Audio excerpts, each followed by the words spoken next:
Hello, everyone, and welcome to Return to Play. I'm Brandon Hodnett. I am joined today by John Nichols-Daly from the Swarthmore College men's tennis team. John, how's it going? Going good. Glad to be here. So it's been a while since we've seen you on the court and, Swarthmore men's tennis competing. What's it been like for you, since March of 2020? What's been going on with you? I mean, it's been a pretty crazy time for everyone, right? But as far as like on the court stuff, it's been kind of a challenge to try to keep up and make sure you're playing every day and getting in the gym, especially with COVID in the spring of last year. And then a lot of the fall of this year, just things being locked down. Being from Massachusetts, kind of rely on being indoor courts. So that also made it tough with COVID. So just trying to figure out how to train, whether that's like running or doing home exercises, a little, yoga or something. So just trying to figure all that out. You transferred into Swarthmore, right, in 2019? Yeah, that's correct. I transferred from Trinity College in Connecticut. So you didn't have a lot of time at Swarthmore before things shut down, right? Yeah, I had like a semester and a half, I would say. That's wild. What, from your time, your limited time on campus, what have you been enjoying about being a student at Swarthmore? I think one of the biggest reasons that drew me to Swarthmore was just like I heard a lot about the team. We had a few New England guys on the team when I was there. It's just the team was very close knit, so that was one thing I really enjoyed, just how close the team was. We did dinners together, hung out all the time. So that was one thing. Obviously, the academics at Swarthmore unparalleled. Just getting all the access to professors and small classes. It's been a really great experience. That's great to hear. And you talked about the close knit team. How has the team been able to stay close knit, virtually with people all over the world? Like, what's that been like? I think it's obviously tough, especially we got guys, spread out all over the place, different time zones and so forth. And we obviously we had a pretty big class of freshmen come in this past year. So I think, a lot of it was trying to get on Zoom calls at the start, just chatting. And I think eventually, I think everyone got a little zoomed out. So it was kind of like a lot of guys play video games together, sometimes just, calling guys, just texting, just having the Snapchat group chat going, just kind of any way to kind of stay in touch. But just, really trying to reach out to guys and just keep everyone in the loop, I think was the biggest thing. When things shut down initially, going back to March 2020, what was your reaction to it all? And, what kind of was going through your mind? Like, did you think, oh, we'll be back in 2 weeks or what?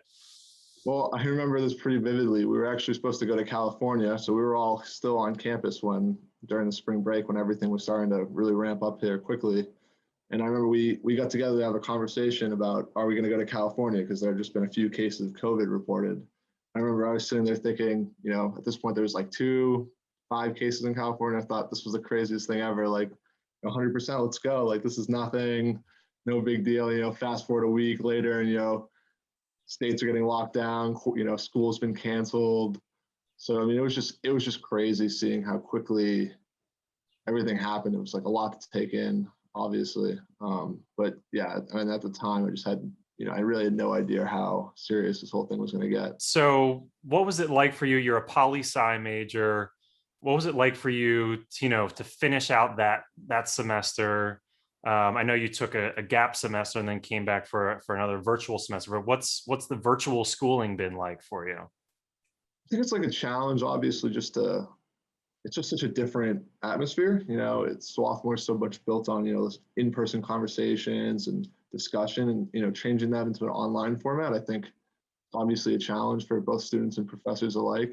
I think though the professors did a really good job of adapting and trying to figure out a way to make it work. And I think students, they all did the best they could. But obviously, it's so strange and so difficult to just go for something like so in person, so very like talkative and close to something that seems very distant, with a Zoom call. So it was definitely a challenge.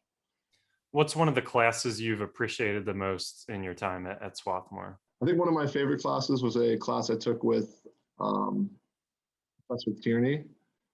And it was a class that we were actually going into Philly. And this was of the spring that obviously got canceled because of COVID, but we were going to Philly to a think tank called FPRI.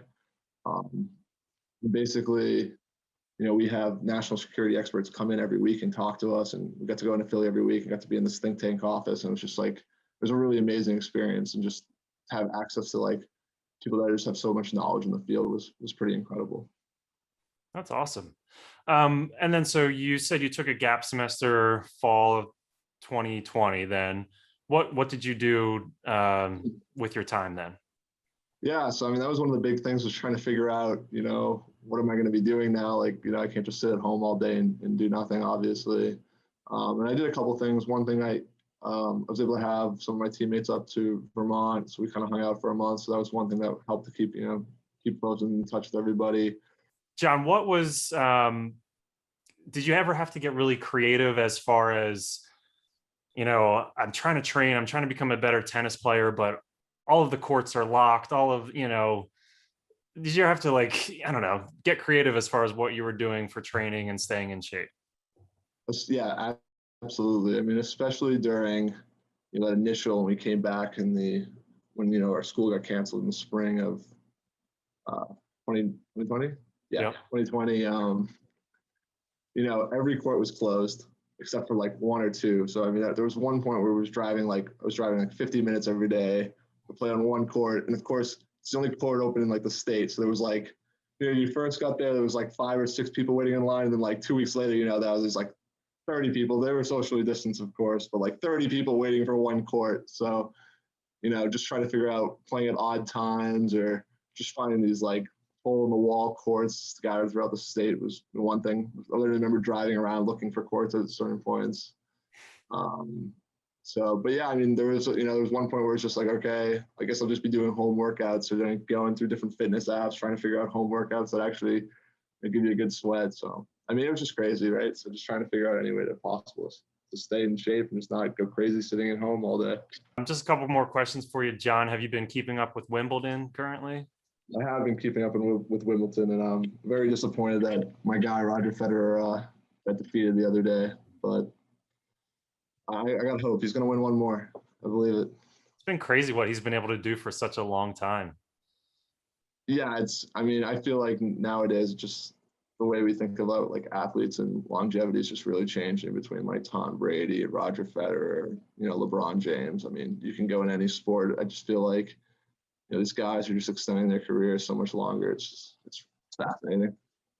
Absolutely. And John, last question for you. So we've got matches on the schedule. We've got some, tournaments showing up in the fall. What's it going to be like for you when you are back together with your team and competing again in September? I'm so excited to be back on the court. I'm so excited to be, to see everybody. And I think we're going to have a great season. I think, before our season got canceled, we were fortunate enough to get a lot of matches in, but we were having I think we were building something that was really special. And I think, we're just going to pick right off where we left. So I'm just super excited to be back.